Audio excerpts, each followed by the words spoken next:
بزرگان علمای زمان پیش امام باقر درس میخونن و استفاده میکنن.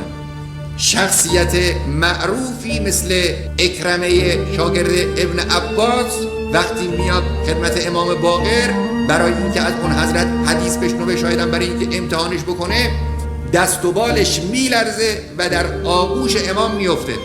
بعد خودش تعجب میکنه، میگه من بزرگانی مثل ابن عباس رو دیدم، از اونها حدیث شنفتم، هرگز یا ابن رسول الله این حالتی که در مقابل تو برای من دست داد برای من دست نداده بود. و امام باقر در جوابش ببینید چقدر صریح میگن ویحک یا عبید اهل الشام انک بین یدی بیوت اذن الله ان ترفع یذکر فیها اسمه.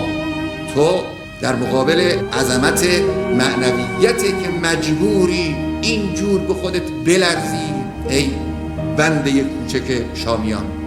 کسی مثل ابو حنیفه که از فقها و بزرگان زمانه میاد خدمت امام باقر و از اون حضرت معارف و احکام دین رو فرا میگیره و بسیاری از علمای دیگه جز شاگردان امام باقر هستن و صیت علمی امام باقر در اکناف عالم میپیچه که باقر العلوم معروف میشه.